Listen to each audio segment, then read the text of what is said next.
Hey, welcome back. Let's compare the iPhone 11 Pro to the iPhone XS and find out which one should you buy in 2021. Let's start with the design. Now, to be honest with you, there's not much to say here except the iPhone 11 Pro has a frosted glass on the back, which looks and feels good, and I really like it. If you're not gonna use a case, this is the phone to get, although I wouldn't recommend you to not use a case. The iPhone XS also has a really nice design with glass on both sides. The frame of both phones are made from stainless steel, which is awesome. They feel like premium phones despite being 1 or 2 years old. Overall, I think both phones look really good and both are built very well. So I would give an 8 out of 10 to the iPhone XS and a 9 out of 10 to the iPhone 11 Pro for the design. Now, if you take a look at the screens of both phones, they look very similar because they are. Almost. The iPhone 11 Pro has a 5.8-inch screen, so does the iPhone XS. They both have the same screen size and almost the same screen resolution. The iPhone 11 Pro is just a little sharper, but I don't think you will ever notice a difference even if you have both phones side by side. However, the iPhone 11 Pro will sometimes get brighter than the iPhone XS, but both are visible outdoors and they get dark enough to not literally blind you when using your phone at night. Basically, both phones have the same OLED screen with high contrast, amazing colors, and great viewing angles. I would give both phones a solid 9 out of 10 for the screen, or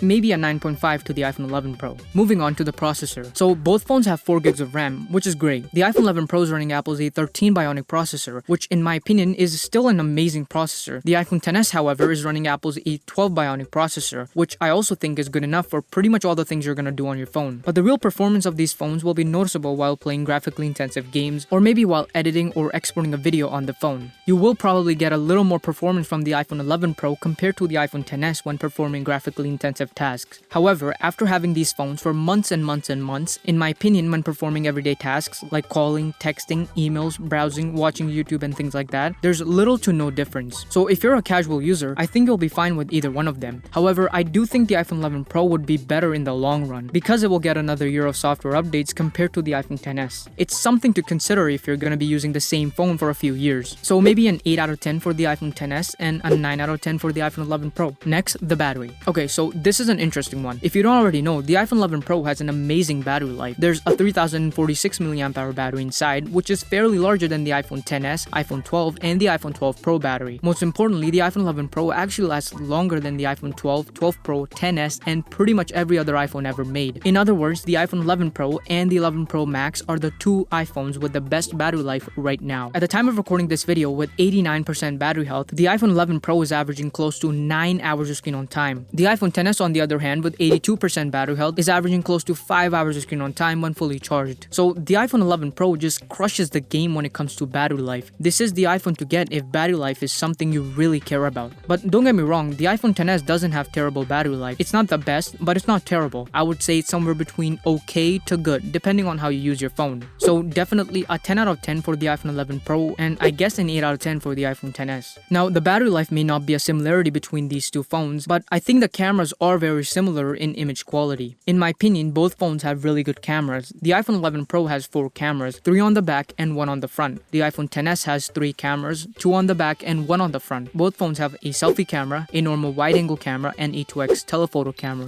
However, the iPhone XS doesn't have an ultra-wide-angle camera and night mode unlike the iPhone 11 Pro. So photos from the iPhone XS at night won't look really good compared to the iPhone 11 Pro. But you can shoot up to 4K at 60 frames per second and 1080p at 240 frames per second on both phones. However, I think the iPhone 11 Pro looks slightly better than the iPhone XS, but the iPhone XS doesn't look bad at all. In fact, I think it looks really good. Only when compared to the iPhone 11 Pro, it might not look as good. But generally, in my opinion, both phones can take amazing photos, videos, and selfies. Although the iPhone 11 Pro offers an overall slightly better experience, you won't be disappointed regardless of which phone you buy when it comes to cameras. Finally, real quick, let's talk about 3D Touch. So yes, the iPhone 11 Pro doesn't have 3D Touch. The reason why I'm talking about this is because I'm assuming, I could be wrong, I think majority of the people who are gonna watch this video are looking to upgrade from an older iPhone, like maybe an iPhone 8, 7, or 6. But I could be wrong. Let me know if I'm wrong. I just want you to know that not having 3D Touch is not a huge deal breaker, but it was the feature that made iPhone, at least in my opinion. Kind of like iMessage. Imagine Apple removing iMessage. But again, not a huge deal breaker. However, here's the big question. Which phone should I buy? Well, here's what I think. So if you need an ultra-wide-angle camera, or if you're planning to keep the phone for a few years, or maybe you're a heavy user, which also means you need excellent battery life, I would recommend you to buy the iPhone 11 Pro. However, if you know you're not gonna play a lot of games, you're not a heavy user, you don't need the ultra-wide-angle camera or night mode, then yeah, I think you should buy the iPhone XS. You can find an iPhone XS way cheaper than the iPhone 11 Pro without sacrificing too much. In other words, I think the iPhone XS still offers an overall good experience, despite being a few $100s cheaper than the iPhone 11 Pro. You can save a few $100 and get yourself